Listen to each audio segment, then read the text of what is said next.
Todos os anos, a indústria da construção civil se reúne em um evento único e fundamental para o setor no Brasil.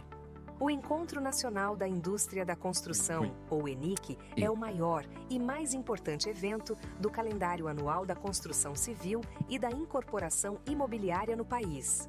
Realizado pela Câmara Brasileira da Indústria da Construção, em parceria com a FEICOM, a maior e mais importante feira da construção e da arquitetura no Brasil e na América Latina, o ENIC já impactou milhares de pessoas e aumenta seu público a cada edição.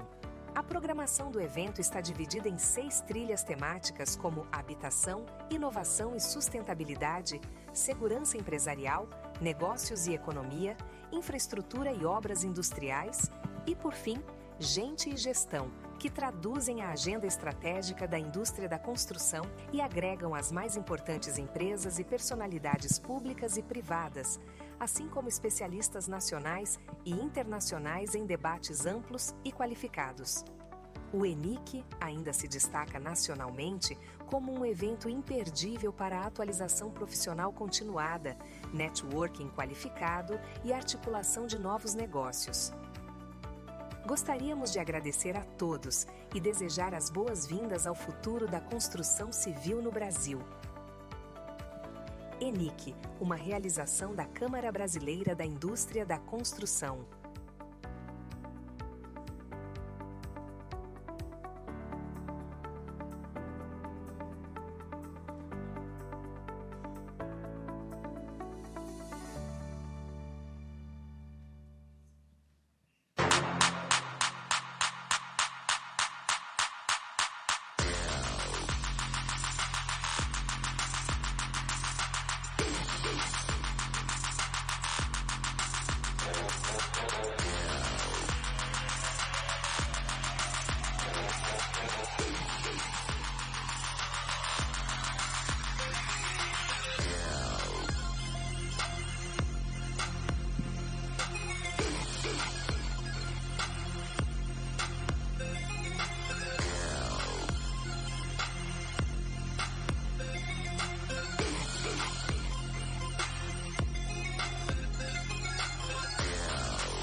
O dia amanhece e traz com ele uma nova chance de inovar, criar e aprimorar. Desde que acordamos, somos envolvidos por criações incríveis, realizadas pela engenharia. Ela molda o mundo em que vivemos. Desde nossos meios de transporte e sistemas de comunicação, até a maneira como produzimos energia e conservamos nosso ambiente. Cada elemento ao nosso redor é reflexo dessa maravilhosa capacidade de projetar e construir ideias. Do concreto que forma nossos prédios, do alimento que chega às nossas mesas, da mineração presente no aproveitamento de recursos naturais, aos softwares e tecnologias que mantêm nosso mundo conectado, tudo tem o toque da engenharia. Por trás dessas realizações, estão engenheiros dedicando tempo e conhecimento para aprimorar o mundo em que vivemos. A engenharia é a força motriz que enriquece nossa existência, nos dá as ferramentas para sonhar grande e atuar com mais liberdade, simbolizando uma contínua odisseia de inovação e descobertas. Uma essência que começa nas salas de aula, nos laboratórios e na imaginação dos futuros engenheiros. Transformando sonhos em realidade, a engenharia nos desafia, nos leva a fronteiras inexploradas e nos encoraja a superá-las. Seu objetivo é aprimorar nossas vidas, tornar nosso mundo mais seguro, eficaz e até mesmo divertido. Além de cuidar do nosso planeta com soluções sustentáveis, a engenharia também inova em tecnologias verdes e avança na exploração espacial. Ela está diariamente desafiando limites, expandindo fronteiras, olhando para o que está além do horizonte. Tudo é engenharia. E você, está pronto para aprimorar o futuro?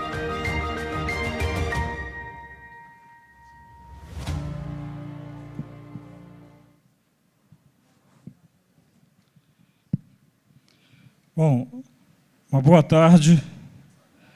Para aqueles que não me conhecem, eu sou Ilso Oliveira, sou vice-presidente da área de obras industriais da CEBIC e coordeno a Comissão de Obras Industriais e Corporativas, a comissão que é responsável por esse painel que nós estamos iniciando agora. Então, sejam todos muito bem-vindos, muito bem-vindas, muito obrigado aí pela presença, pela gentileza de prestigiar o nosso painel. Eu tenho aqui comigo Celso Pimentel, que eu vou pedir que ele se apresente também, que é quem vai me ajudar aqui na condução do painel. Obrigado, Ilso. Boa tarde a todos. Para os que não me conhecem, meu nome é Celso Pimentel. Eu sou membro do Comitê de Inteligência e Estratégia da Câmara Brasileira da Indústria da Construção, no âmbito da sua Comissão de Obras Industriais e Corporativas. E sou vice-presidente da Comissão de Obras Industriais e Corporativas do Sinduscon-MG. Queria, mais uma vez, aí, reiterar as boas-vindas, que todos aí, tenham aí um bom debate, uma boa discussão. A ideia nossa é que a gente crie dinâmica com vocês aqui, para ter interação. Afinal de contas, estamos falando aí de um conceito de inovação e dessa ferramenta que é o BIM, que traz aí toda a expectativa, de que vai revolucionar o nosso setor da construção. Então, muito obrigado aí pela presença de todos e que tenhamos aí um bom debate agora na parte da tarde. Ok. Bom, como o Celso disse, o nosso painel hoje vai tratar de BIM na gestão de projetos complexos. Nós vamos trazer 2 cases, um case contemplando a fase de estudo de viabilidade de projetos, sempre cases reais, e um case já na fase de implantação de outros projetos. Mas antes de nós iniciarmos, eu vou convidar aqui a Estael Xavier, da Tec Verde.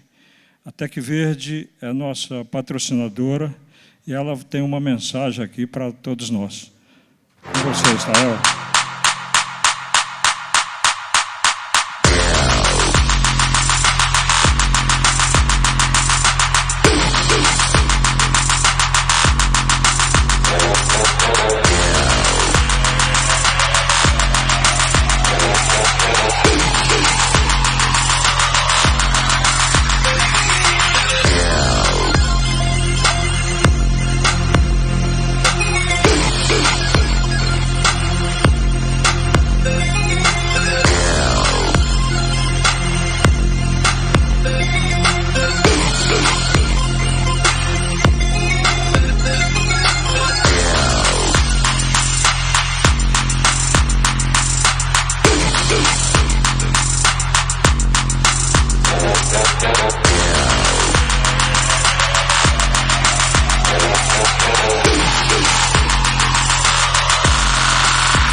Oi. Aí, agora sim.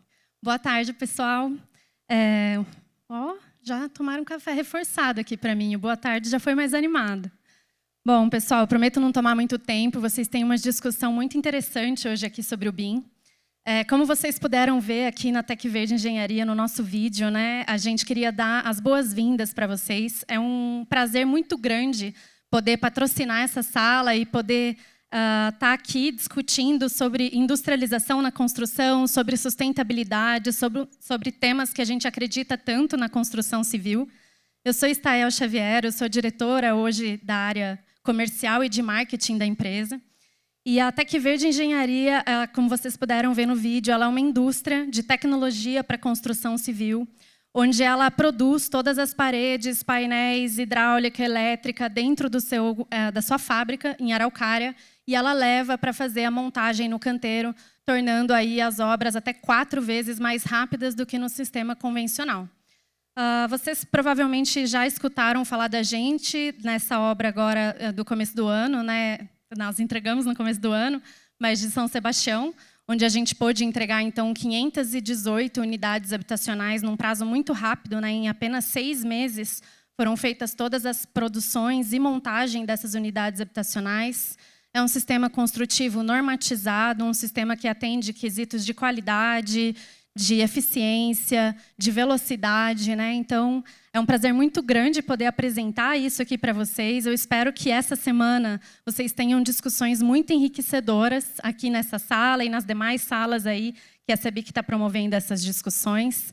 E fiquem à vontade para nos procurar o nosso site, entrar em contato com a gente. A Tec Verde ela é muito famosa, né, por construir habitações. A gente tem 15 anos já construindo com a tecnologia de wood frame, porém ela também pode ser usada para outras obras, hospitais, escolas, indústrias, centros administrativos. É uma tecnologia que se aplica para qualquer uso. Então, eu espero que vocês gostem bastante aí da discussão relacionada ao BIM hoje aqui nessa sala e que vocês possam também ser inspirados por essa discussão que nós vamos ter hoje. Um bom painel a todos e uma boa tarde. Obrigada. Muito obrigado, Stael. Bom, nós vamos agora iniciar o nosso painel. Eu vou passar aqui para o Celso, para ele já fazer o convite aí do primeiro palestrante. Bom, parabéns aí à Tec Verde, aí, Tael, belo trabalho aí. Dando início, então, à nossa discussão a nível dos painéis, eu queria fazer o convite para estar conosco e apresentar o primeiro painel. Ele vai ser apresentado pela Reta Engenharia e o nosso tema vai ser a aplicação do BIM em projeto em fase de estudo e viabilidade. Estarão conosco aqui o Túlio Andrade, que é o gerente de novos negócios da Reta, né? E o Lucas Fukuda, arquiteto master em BIM, também da Reta. Por favor, venham ao palco.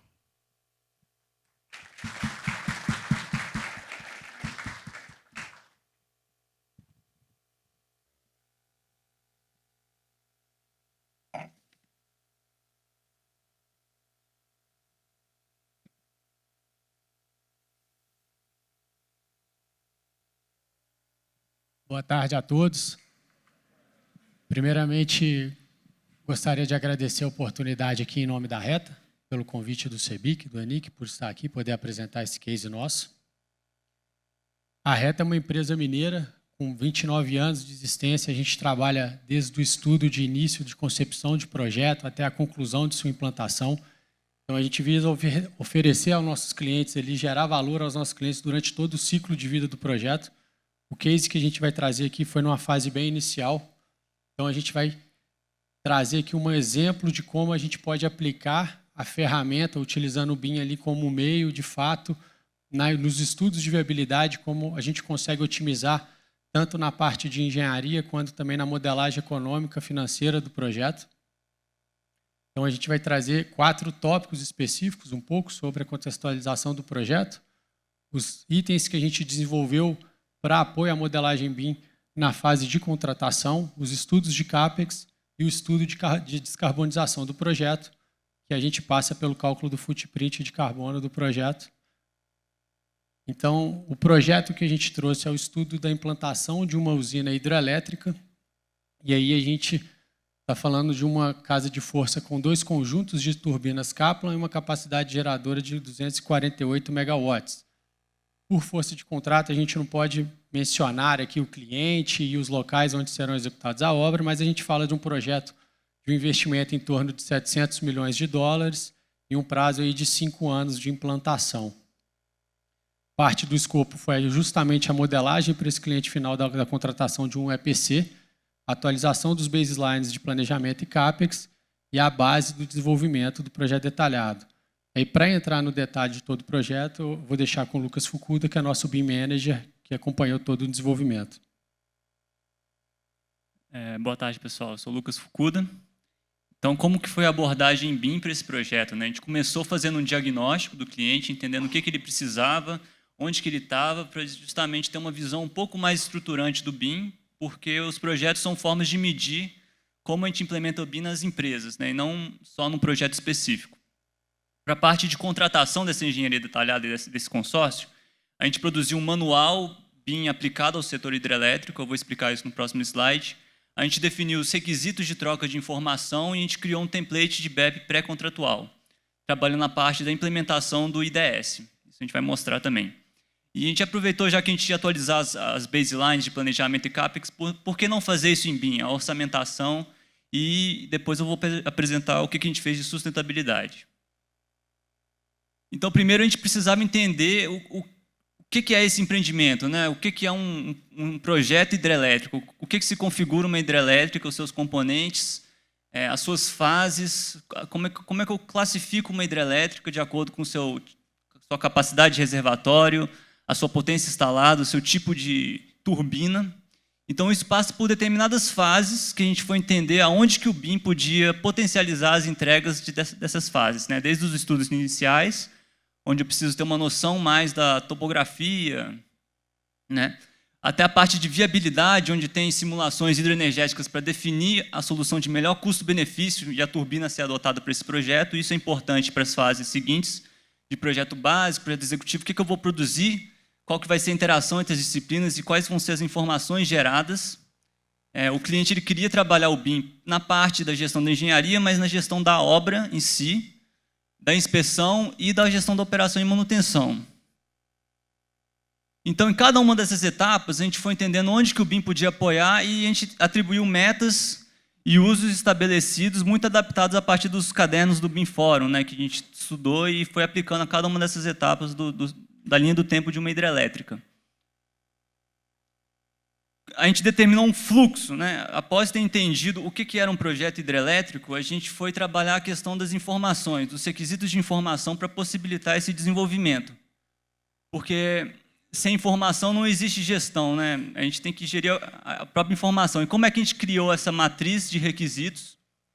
A gente usou uma plataforma onde, por disciplina, a gente foi descrevendo quais eram as informações necessárias para atualizar o CAPEX, o planejamento, a própria operação e manutenção. Por exemplo, eu termino de construir, a primeira coisa é inventariar os meus ativos. Que tipo de informação eu preciso? Cada uma dessas informações gera uma especificação. Como que essa informação tem que estar no modelo? Então, a gente organizou isso a partir de uma matriz de requisitos. A mesma plataforma nos permite verificar se há ou não essa informação que a gente está requisitando no modelo. A gente consegue ter uma comunicação com os projetistas para determinar como que a informação vai estar no modelo. A gente gera relatórios, né, exporta isso para um Excel e para um BI, para entender durante a gestão da engenharia qual disciplina está tendo mais dificuldade de atender esses requisitos para a gente apoiá-los. Para então, é uma pré-checagem para eu trabalhar o modelo no Visus, né, que é a nossa ferramenta de 5D.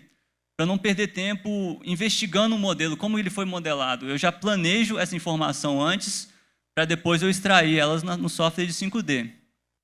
Isso é um fluxo que se retroalimenta toda hora e a gente está testando duas formas, né? Pelo plugin, esse plugin alemão, EcoDale, que a gente exporta os IDS dessa plataforma, faz um trabalho de mapear dentro da ferramenta de modelagem para que o projetista, ao clicar em determinados elementos, por exemplo, pilares, vigas, pisos, ele saber que tipo de informação eu tenho que atribuir a esses elementos e por quê, né?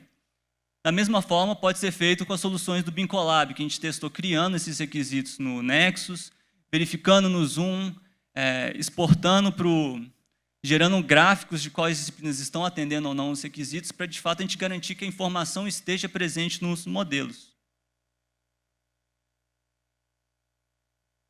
Qual que foi o modelo que a gente criou, né? A gente estava trabalhando numa usina hidrelétrica. Uma usina é um objeto inserido dentro de um contexto de várias obras de terraplanagem, barragens, canais. Então, como a gente estava numa etapa básica, a gente precisava construir esse modelo. Como que a gente construiu esse modelo? A gente teve o privilégio de ter na equipe engenheiros que já participaram de obras de hidrelétrica. Então, a partir de fotos, de relatos, a gente foi entendendo como que se dá uma construção de uma hidrelétrica, quais são as suas etapas, os seus componentes. A gente já tinha estudado isso para fazer um manual, mas entender que tipo de informação que chega no campo para eu gerar essas formas orgânicas, né, complexas, mas isso é levado a campo, né? E a gente foi entendendo, de fato, as etapas de construção e replicando isso no modelo, né? A gente pensou na obra e fez exatamente no modelo que seria a obra, né? Isso nos permitiu gerar um anexo ao BEP, que é o dicionário da EAP, onde a gente mostra a segmentação do modelo, como que é as atividades associadas a essa modelagem e qual observação em relação à informação que deveria estar, né? Se é volume, se é área.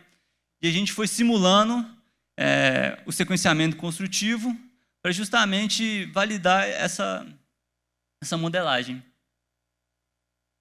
Beleza, eu tinha um modelo que funcionava tal qual a obra. Como que eu trabalhei a questão do orçamento em BIM, né? Esse aqui é um exemplo de um dos componentes, a soleira da tomada d'água, né?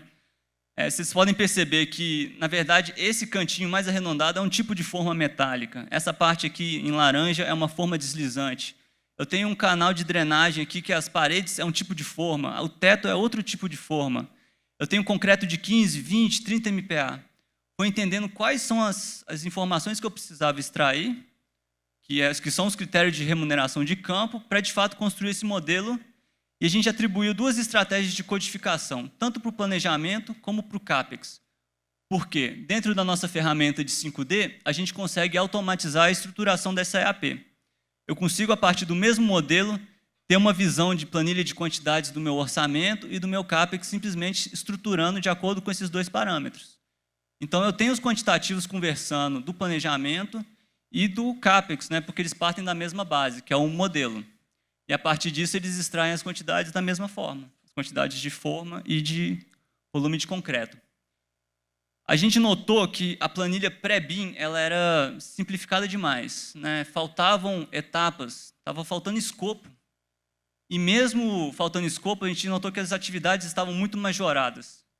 Esse trabalho, esse exercício de pensar a obra com o modelo BIM, a gente conseguiu uma otimização de 11,28% do CAPEX a partir de um trabalho mais fiel à obra.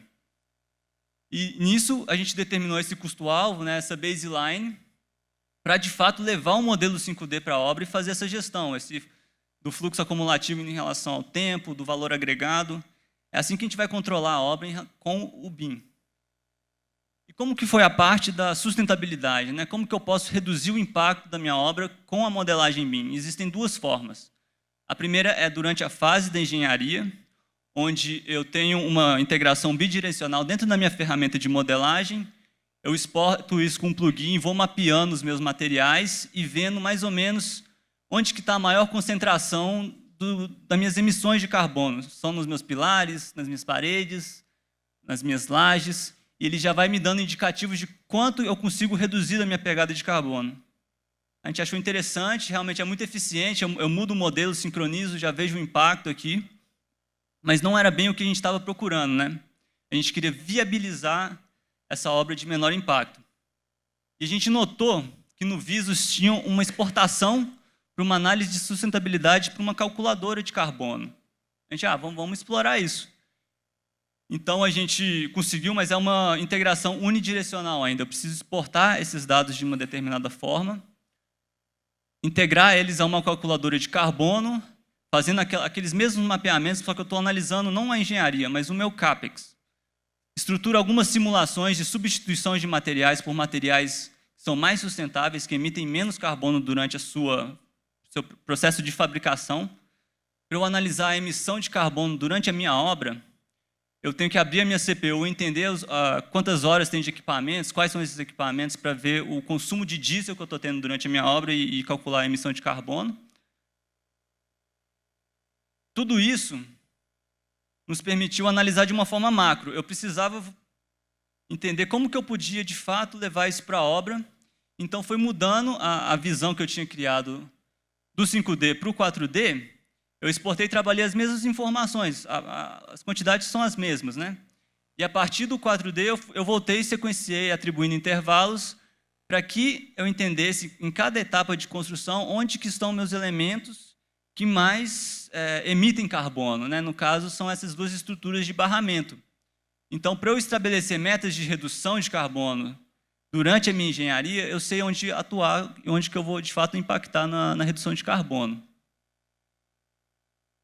O que a gente teve de resultado, né? A gente conseguiu que a nossa análise atual, a nossa pegada atual, tem esse valor de 174 mil toneladas de carbono equivalente, isso que a gente estava emitindo para construir a usina hidrelétrica, substituindo os materiais de concreto, de aço, por materiais mais sustentáveis, a gente atingiu uma redução de quase 40%, que equivalem, se a gente for ver, a gente está deixando de cortar 483 mil árvores. Isso é uma área relativamente considerável, pensando em florestas, né? A gente viu que a contribuição de um EPD, que é esses materiais que têm essa comprovação do processo de fabricação que emitem menos, ela teve uma contribuição de redução de 37%. O aço substituindo mais 12%. A gente entendendo quais eram os equipamentos e a possibilidade de substituir parcialmente por biodiesel, a gente tem uma contribuição de 2%. Para esses materiais chegarem até a minha obra, existe um impacto que eu estou emitindo no transporte e do frete desses materiais. Isso acaba tendo que compensar até para chegar nesse valor. Beleza, o que esse valor corresponde, né? Quanto que custa viabilizar essa infraestrutura verde? E se isso retroalimentasse o meu CAPEX, né? A gente notou que houve uma variação de 2,79 em relação ao projeto e uma variação de 3,42 em relação ao contrato em si, né?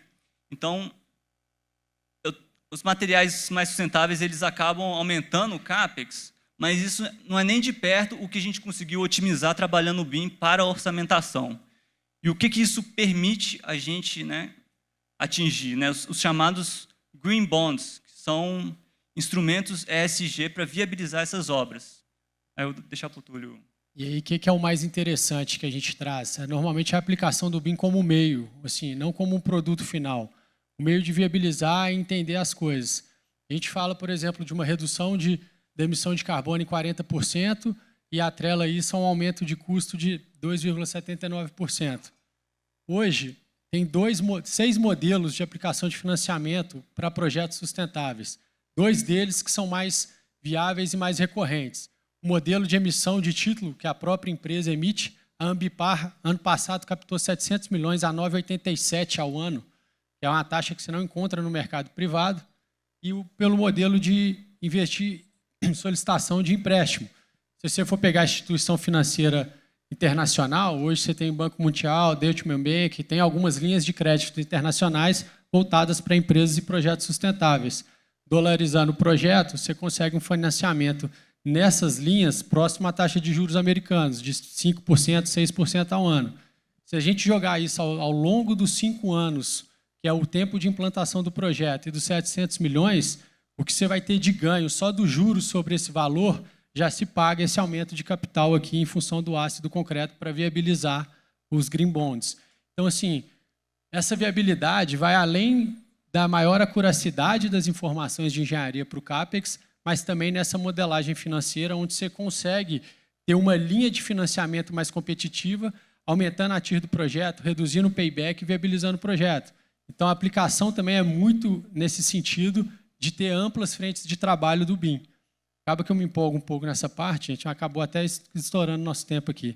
Mas essa foi a principal ponto que a gente queria trazer da utilização do BIM nesses projetos complexos, que a gente também consegue atrelar ele à modelagem financeira do todo para viabilizar. E era isso, gente. Muito obrigado.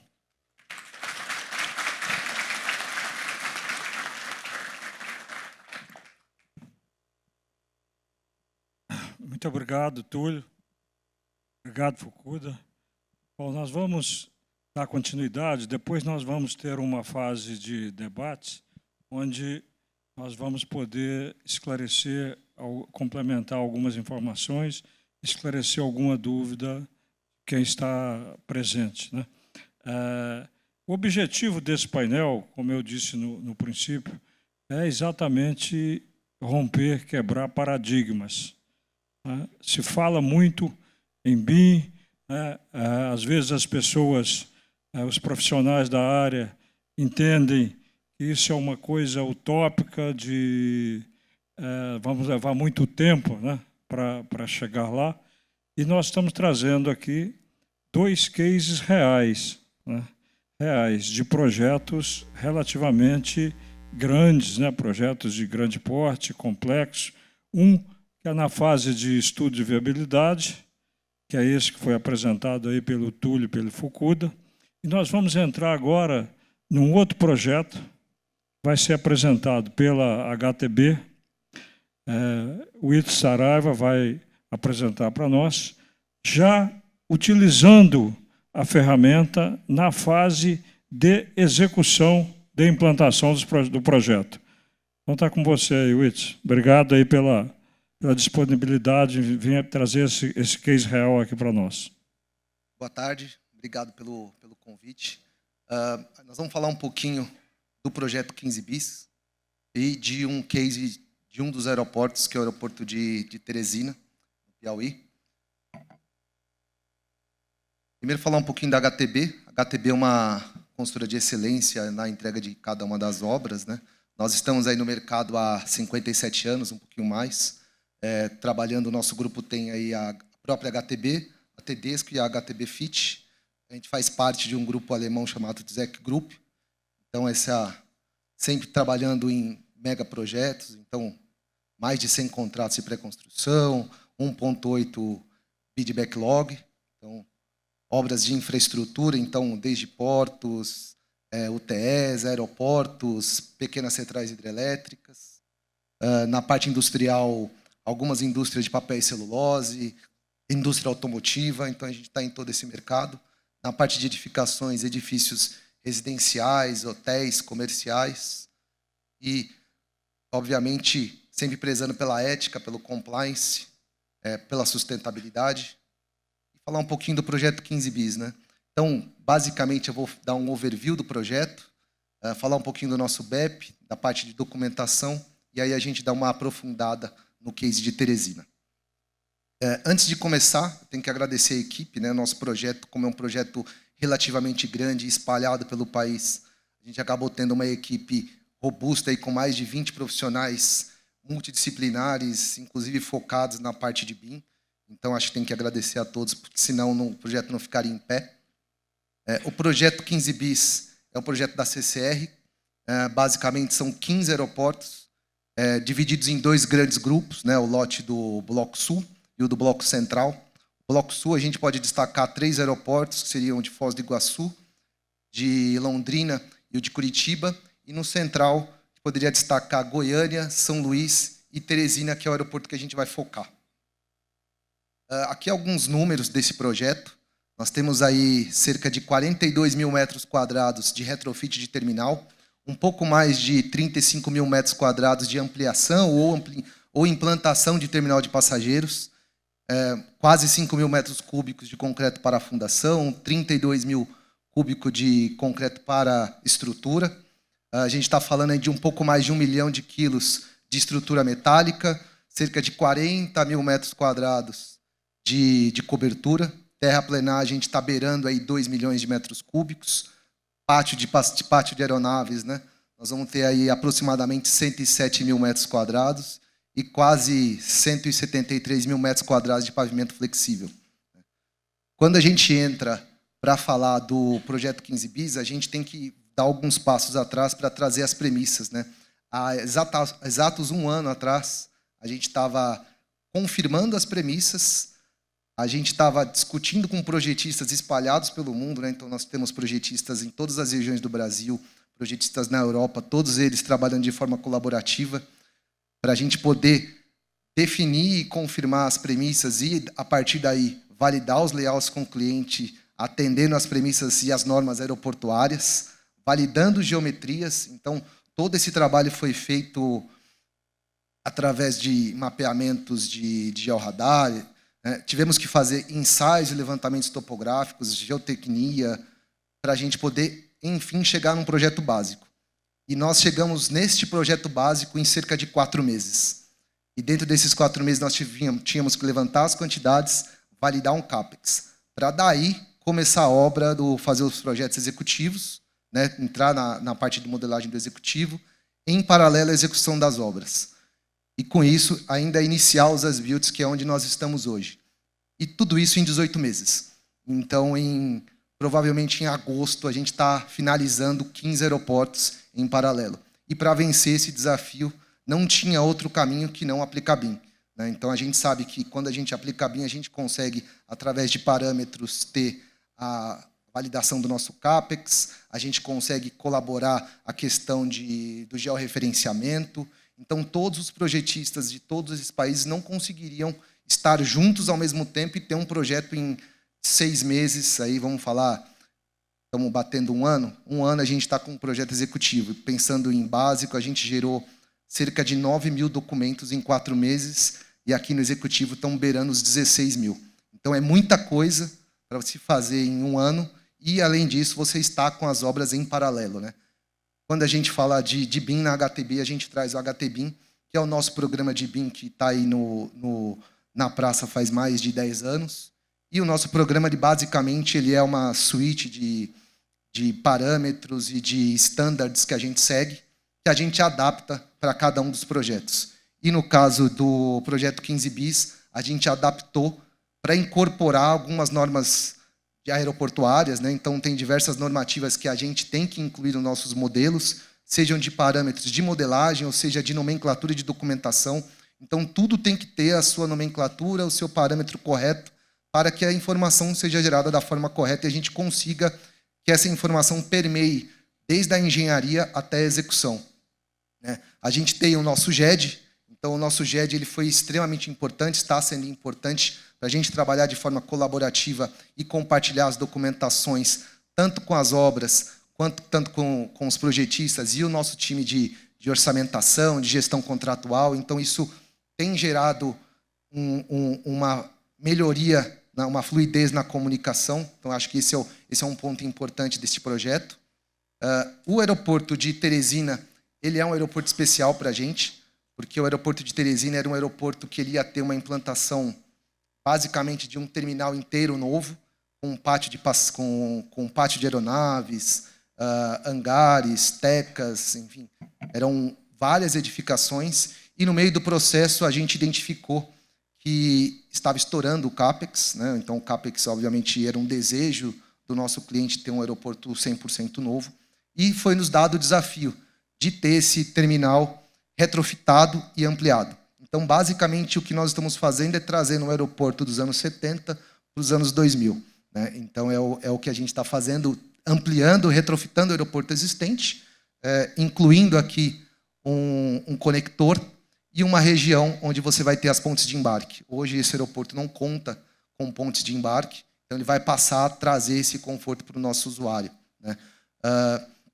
E aí, falando um pouco desse aeroporto em si, nós tivemos que fazer um mapeamento aí através de nuvem de pontos, porque como o aeroporto ele era gerido pela iniciativa pública, né, a gente não tinha iniciativa privada tomando conta desse aeroporto, algumas documentações de as-built não existiam, né, existiam algumas, então nós fizemos uma nuvem de pontos, a partir dessa nuvem de pontos nós fizemos um modelo do existente, a partir daí fazer o nosso modelo federado e começar a extrair as nossas quantidades, ir para compatibilização e para o BIM 4D. Quando a gente fala em nuvem de pontos, a gente literalmente estacionou radares dentro do aeroporto, em vários pontos estratégicos, para poder ter esse mapeamento e que possibilitasse a gente fazer essa modelagem e complementar essa documentação, já vista que não tinha due diligence, não tínhamos o as-built do aeroporto, né? Esse é o nosso modelo federado. Então, aqui a gente mostra um pouco do que nós geramos de informação, né? Então, todo o aeroporto, hoje, não existe um projeto que foi feito em 2D. Então, a gente fala de... Aqui eu estou trazendo mais o terminal de passageiros, por uma questão de tempo, mas até a parte de lado ar, pavimento, a parte de drenagem, tudo 100% do nosso aeroporto, ele foi dos nossos aeroportos, eles estão sendo em BIM, né? Então, a parte do existente para a gente foi muito importante, porque sem o existente, sem ter feito aquela nuvem de pontos lá atrás e modelado o existente, a gente não conseguiria fazer a compatibilização com as instalações. Então, o aeroporto hoje ele vai contar com um sistema de ar-condicionado moderno, com a parte de automação bastante robusta. Então, todo esse pacote tecnológico que a gente está aportando num edifício em retrofit, trouxe essa necessidade de ter essa modelagem do existente. Aqui um vídeo de como que vai ser a experiência do passageiro. Obviamente, a gente tirou o forro para dar um destaque para algumas das instalações que já estão executadas lá.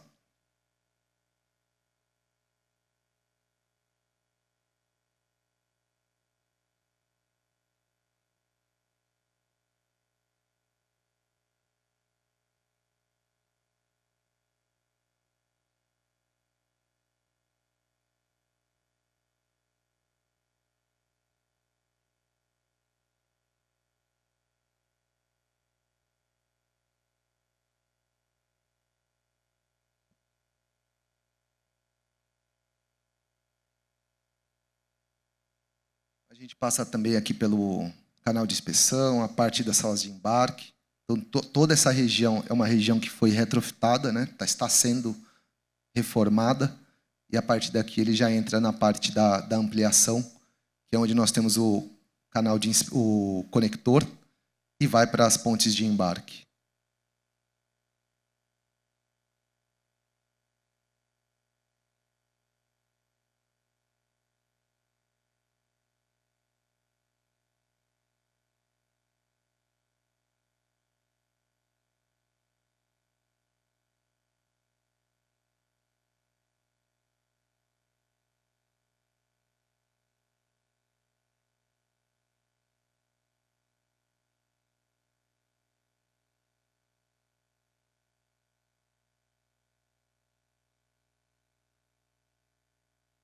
Aqui a gente entra na parte de quantitativos, né?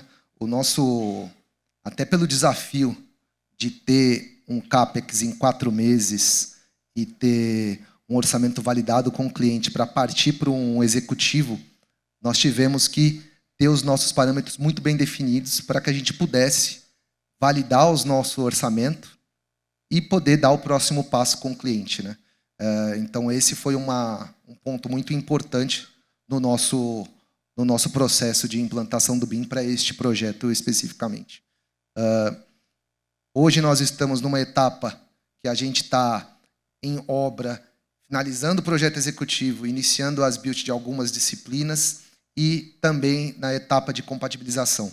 Então, hoje a gente tem rodado algumas rodadas de Clash, né, onde a gente consegue tentar aí, antecipar alguns problemas que, porventura, teríamos na obra. Então, a gente hoje está aí com um time focado nessa parte de compatibilização e iniciando o as-built, né? Na obra, a gente aplica o BIM 4D, né? A gente, com a ferramenta que a gente usa, que é o Syncro, a gente consegue simular as construções num período mais curto.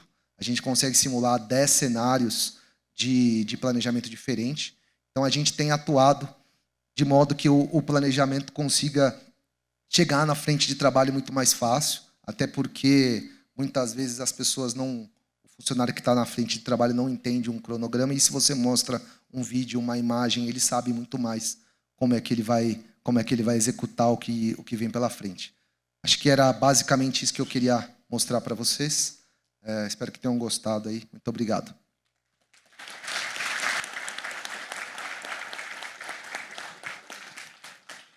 Muito obrigado, Itz. Parabéns, bela apresentação. Eu te peço a gentileza de você permanecer no palco e peço também ao Túlio e ao Fukuda que venha para que a gente possa iniciar agora a nossa etapa aqui de debate, de discussões. Nós temos aproximadamente aí 20 minutos. Não é muito tempo, né, mas acredito que vamos conseguir esclarecer algumas dúvidas de alguns dos participantes e, eventualmente, aquelas que nós não conseguirmos, a gente pede que o pessoal, na pergunta, coloque o endereço, o contato e a quem a pergunta está sendo endereçada.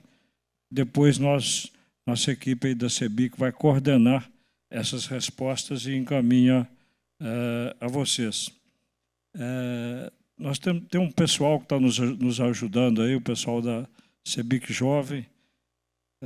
Nós já temos aqui algumas perguntas. Aqui é um modelo, né, para que vocês coloquem aí o nome, a instituição, a pergunta e a quem ela está sendo dirigida. O objetivo de nós fazermos essa fase aqui escrevendo é exatamente com o objetivo da gente ganhar um pouco de tempo aí. Enquanto o pessoal faz as perguntas, eu já vou passar aqui para o Celso, para que ele, caso tenha alguma pergunta a fazer também, que ele faça aos apresentadores aí. Na sequência, à medida que nós formos recebendo aqui, a gente vai conduzindo aqui o debate. Bom, dando prosseguimento aí, essa parte que eu sempre julgo mais importante, que é essa interação, enquanto os senhores e senhoras aí estão escrevendo algumas perguntas, eu vou tomar a liberdade aqui de fazer uma que eu acho que é um questionamento que traz um pouco do interesse de uma forma geral. Foi muito claro aqui a dimensão do que é a ferramenta no âmbito aí de estruturação e modelagem do negócio, né? Inclusive trazendo a atratividade sobre o conceito aí de funding, né? Com taxas específicas. Quando você tem uma ferramenta, essa ferramenta traz o ganho, né? Vejam também que traz aí o ganho dentro do conceito ESG. Né? E ela na frente, dentro do empreendimento, né, de grande porte no nosso país, na área, né, de infraestrutura aeroportuária, onde a aplicabilidade traz, né, o conceito com relação ao seu ganho na execução. Eu queria fazer aí, dentro desse contexto, uma pergunta para o Witz. Certamente, Witz, no modelo em que foi estruturado todo o negócio, nós tínhamos, eu não vou dizer desconhecimento, mas tínhamos uma incerteza com relação ao escopo. Né? Você falou num prazo de 18 meses, é impossível você estruturar tudo isso, né, trazer junto com a ferramenta e dentro de um conceito de solução a construção finalizada, né, dentro de um processo de licitação convencional. Isso imagino eu. Então, e essas incertezas, né, que nós estamos falando com relação ao escopo, elas traduzem numa realidade de obra, execução. Ou seja, uma referência de valor, que seja a contratação por preço unitário, um metro cúbico concreto que você vai fazer dentro do retrofit totalmente diferente de uma frente contínua de trabalho, né, e assim por diante. Então, eu queria que, se você puder falar para a gente um pouco do que seria, né, a aplicabilidade do melhor modelo de contratação dentro do custo-benefício da aplicação da ferramenta do BIM e, obviamente, trazendo o ganho no prazo. É difícil. Mas vamos lá. Com relação à incerteza, né, a gente teve muita incerteza na parte de retrofit, né? Na medida em que você, mesmo fazendo a parte de mapeamento através de nuvem de pontos, você só consegue mapear o que está... Você não mapeia o que está no entreforro. Né? Então, muitas vezes, quando você... Esse é um problema que a gente tem se deparado. Né? Então, a gente acaba encontrando interferências. Você projeta, por exemplo, um elevador em uma região que você, através do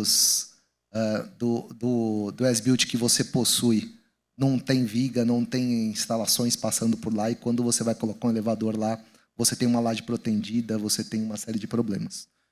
Então, óbvio, para a gente, né, para o lado da construtora, o ideal seria você ter uma modalidade de contratação por administração, porque você tira um pouco do risco de você ter que prever uma série para você mitigar esses riscos, né, você tem que ficar colocando contingência no seu orçamento. E se você tiver numa modalidade de administração, você acaba deixando esse risco de lado e você trabalha com mais tranquilidade. E com relação a aplicar o BIM nesse ponto, eu acho que não existe uma forma de você não aplicar BIM. Eu acho que dentro da HTB, pelo menos, a gente não consegue mais trabalhar sem BIM. Então, mesmo que, independentemente do tipo de contrato, nós vamos aplicar BIM porque é o que a gente acredita que funciona. Neste prazo que nós temos aí de 18 meses, se não fosse em BIM, a gente não iria conseguir. É impossível. Né? É uma coisa que é impensável. Perfeito, Vitor. Te agradeço, então, a resposta. Entendo o seguinte, né? A aplicabilidade da ferramenta atrelada ao seu respectivo ganho tem que também fazer parte do contexto do modelo de contratação e o cliente também ter essa abertura de como o risco é conhecido, né? Mas não é mensurável, como que a gente trataria no ambiente aí, de contratante e contratado. Por favor, Ilza. Ok. Bom, eu tenho aqui duas perguntas. Eu vou fazer já uma para o Fukuda, que veio do Jackson Forte, da Nacional Gás, e a outra para o Túlio.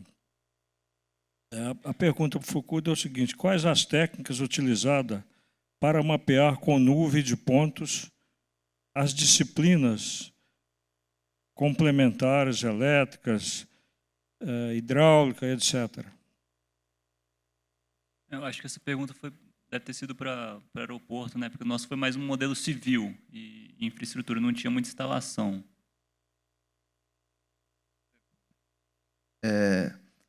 Acho que até comentei um pouco sobre esse assunto na última resposta, né? A gente mapeou os aeroportos todo com nuvem de pontos, né? Obviamente que a gente só consegue mapear o que é visto, né? O que a gente consegue enxergar. Então, para a parte de instalações, do que não está visível, nós fizemos os ensaios de ultrassom em algumas paredes e alguns trechos para poder identificar se ali tinha alguma instalação passando. Então, shafts foram abertos, mas a nuvem de pontos em si não nos ajudou muito nesse quesito. A gente conseguiu ter uma ideia de onde que passava uma instalação e ali a gente foi abrir um forro, a gente foi abrir uma janela de shaft, a gente foi fazer algum ensaio mais focado nessa instalação que a gente precisava. Obrigado. Peço desculpa, eu troquei aqui as perguntas. Essa era para você mesmo, Itz. Desculpa aí, Fukuda. Estava querendo saber se o Fukuda estava atento, né, Ilza? Exatamente. A sua, Fukuda, é o seguinte: você, evidentemente, que partiu de projetos, né, para fazer todos esses estudos. Vocês já receberam a engenharia, tanto a básica ou conceitual, né, que vocês utilizaram, já na modelagem BIM, ou fez parte do seu escopo de trabalho a modelagem dos projetos? Não, a gente recebeu em nível conceitual. Para a gente entender a questão da operação e manutenção, a gente só tinha projetos em diagramas, né, unifilares. Então, para entender a informação que seria necessária imputar nos modelos, foi a partir dessa interpretação. E, no caso, a gente acabou modelando a partir de plantas e cortes, né, mas que não eram suficientes para levantar isso no 2D, né, esses quantitativos. A gente só conseguiu levantar os quantitativos para fazer o CAPEX porque a gente parou para modelar. Tem um ponto importante que, normalmente, no setor industrial, a gente tem pouca recorrência de modelos BIMs completos. Então, o que a gente trabalha interno na Reta é justamente esse detalhamento para a gente poder gerar valor para o cliente, por exemplo, naquele item que a gente menciona, uma redução da base orçamentária de 11%. Se a gente fosse trabalhar no convencional, de conferir levantamento de quantidade na mão, provavelmente a gente não chegaria naquele valor. Então, parte do desenvolvimento do nosso trabalho para gerar valor é justamente detalhar melhor essa modelagem e criar os parâmetros necessários para a gente conseguir ter um modelo funcional e trabalhando corretamente. Eu entendo que um dos paradigmas que nós precisamos de quebrar é exatamente a gente iniciar os estudos, né, desde a fase conceitual, a fase de engenharia básica, já na modelagem BIM. Bom, mas isso gera um custo. Não é um custo, é um investimento, né? Até para que você, o empreendedor, decida, né, com consciência, né, e com maior nível de precisão, com menor nível de risco, se vai ou não empreender o seu projeto, né? Então, eu costumo dizer que a engenharia, né, ela representa a engenharia e a gestão, né, representam em torno aí de 7,5% a 10%, no máximo, de um custo de um empreendimento. E, no entanto, ela é responsável, talvez, aí, por mais de 85% do sucesso do empreendimento. Então, até para que se tome a decisão de implantar ou não o empreendimento, é importante que o estudo seja detalhado, né? E esse é um paradigma que nós todos que atuamos no segmento da engenharia e construção, na minha opinião, temos que trabalhar de uma forma forte, né, e intensa para que a gente rompa e quebre esse paradigma. Eu tenho uma outra pergunta, eu já te passo aí, Celso, que é aqui do meu amigo Gize, que está nos dando a honra aqui da sua presença. Muito obrigado, Gize. Ele pergunta ao Itz, o início dos trabalhos foi posterior à assinatura do contrato da CCR com o poder concedente?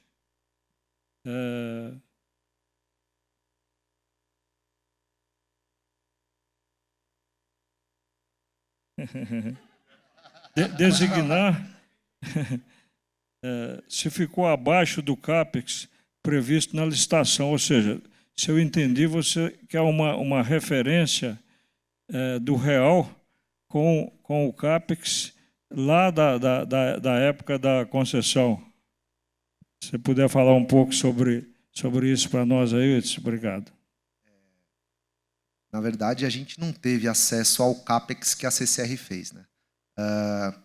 O nosso CAPEX, se a gente comparar quando nós começamos e onde nós estamos hoje, a gente reduziu cerca de 20% a 30% do nosso CAPEX, da HTB, né? A CCR não abriu para a gente, até porque não tinha sentido para eles abrir. A gente foi contratado depois que eles tinham já sido adjudicados junto aos órgãos, né?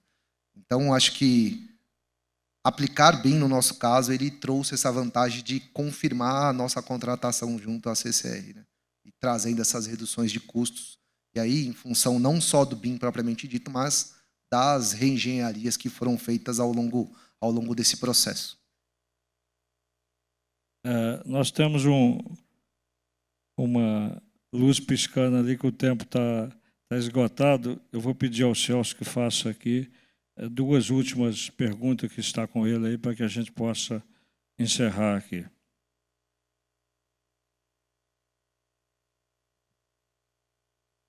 Bom, as perguntas são aí para a Reta Engenharia. Eu vou direcionar elas para o Fukuda, que ela traz bastante aspectos técnicos e interessantes, todas as duas.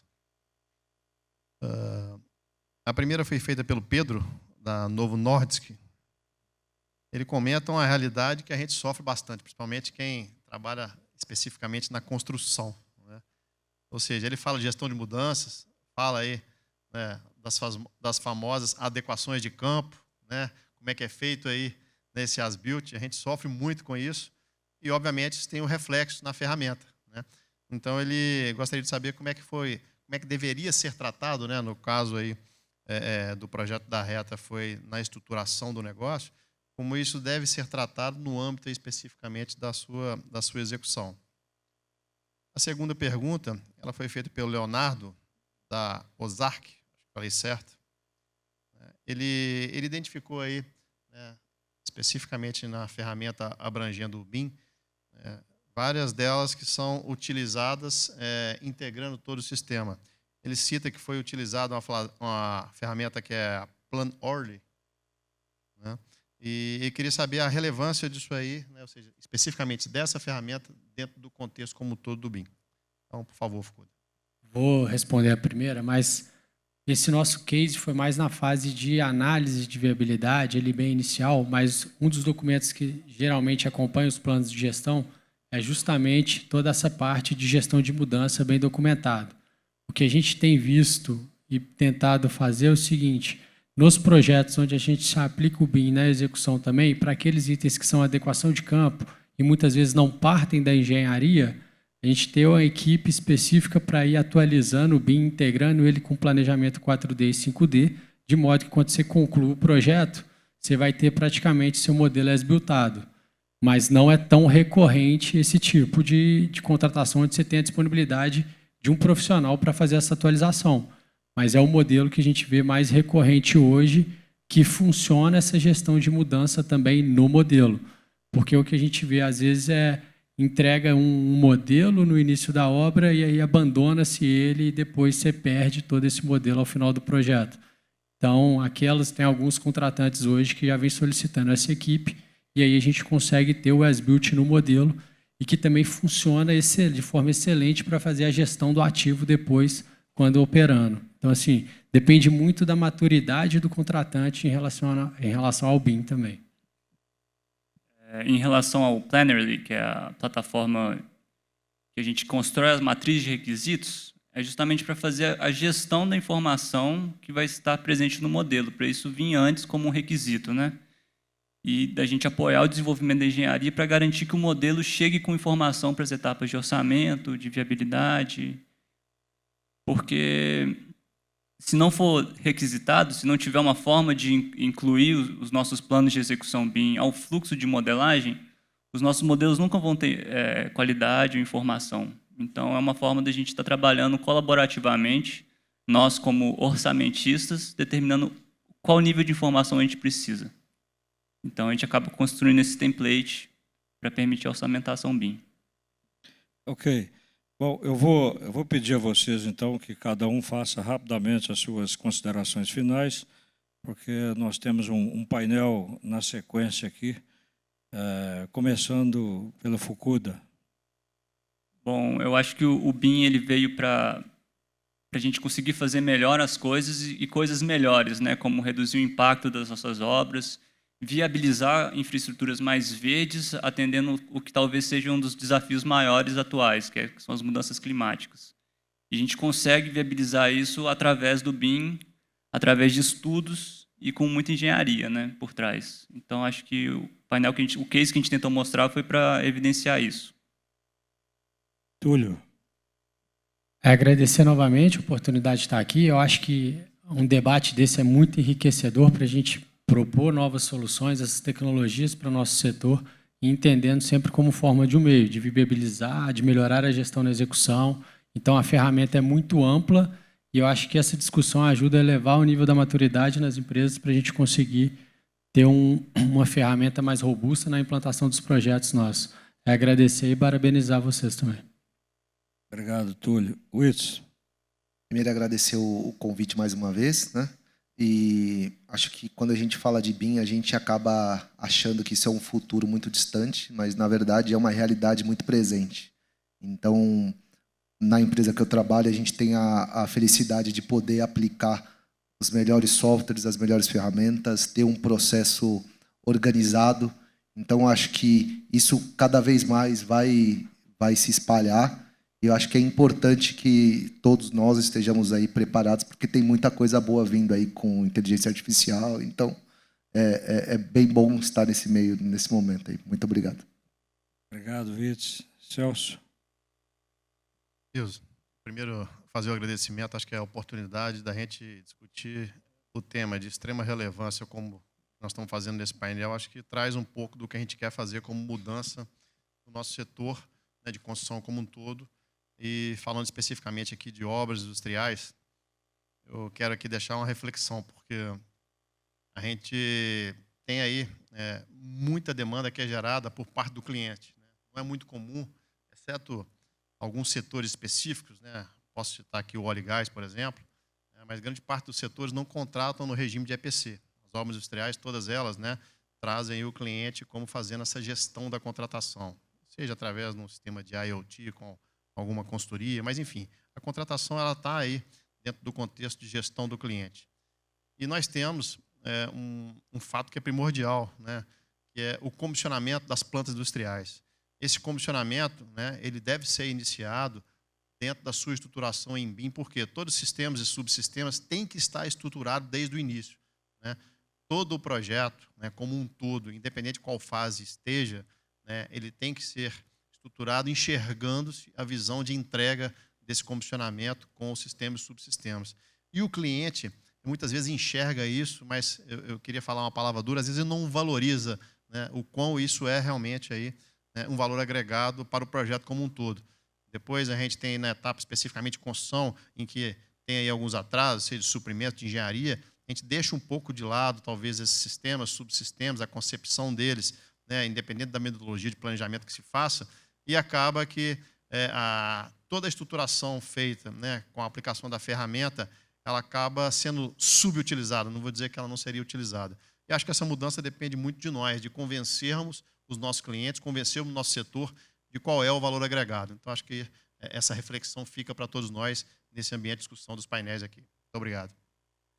Bom, obrigado. Eu queria agradecer a presença de todos. Tem um painel na sequência aqui, aqueles que puderem continuar aqui conosco. Eu agradeço. A COIC, nós temos mais 3 painéis amanhã. Nós vamos falar sobre energia verdes e o impacto no sistema de geração de energia nacional. Nós vamos falar sobre engenharia do amanhã. E depois nós temos um outro painel onde nós vamos falar sobre inteligência artificial na mitigação de problemas advindos de eventos extremos. É isso. Muito obrigado. Mais uma vez, uma boa tarde a todos.